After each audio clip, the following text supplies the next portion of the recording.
There was a guy named Larry Bates that wrote a book called The Great Economic Disorder back in the 90s. And there was a phrase that he said that wealth is never destroyed, it is merely transferred. And when I heard that, I went, wow, it's never destroyed, it's merely transferred. There's something coming up where all currencies could have a crisis at the same time. Therefore, this is going to be the greatest transfer of wealth in history. So if it's the greatest wealth transfer in history, it is therefore the greatest opportunity in the history of mankind. Think about the number of people in your city where the vast majority of their wealth is somehow connected with precious metals. I'm 100% invested in just physical precious metals.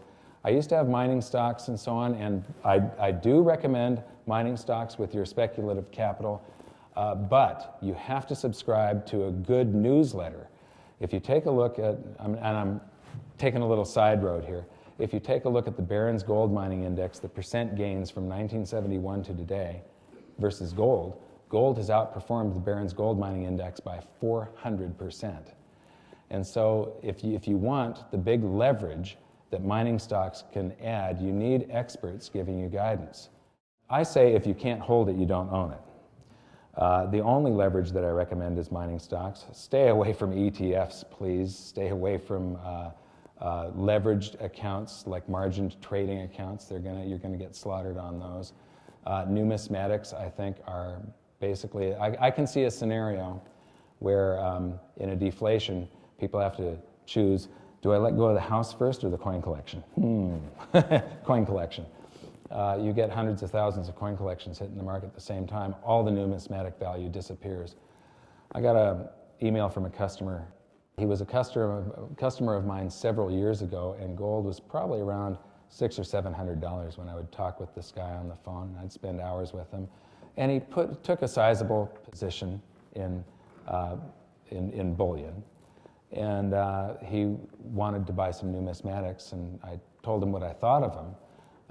He sent this document back to me, and he said, "You were right, I should have listened to you." And it had an accounting of what they cost him and what they are worth today. And he had spent, I think it's about $3.5 million on collector coins that have fallen to about 2.5, and gold has gone from $700 to $1,900 in the meantime. I think that this is a particular time in history that is unlike any other. You know, in Weimar Germany during the hyperinflation, there was a tremendous wealth transfer that went on. I've heard many times that an entire city block at the end of that hyperinflation could be purchased for just 25 ounces of gold, an entire city block of commercial property in downtown Berlin. If you were in Berlin, though, you could hold French francs, British pounds, US dollars, or gold. This time it's global. This time if the dollar the world's reserve currency has a problem, people around the world, I believe, are going to look at their currencies and go, oh my God, these are just pieces of paper with numbers on them too. And they're going to get rid of them and all try and buy gold at once. And I think you're going to see, I mean, this thing is going nuclear. It's going to be big. And it's going to be really bad for most people, so the wealth transfer is going to be on the order of like 1,000 people to one.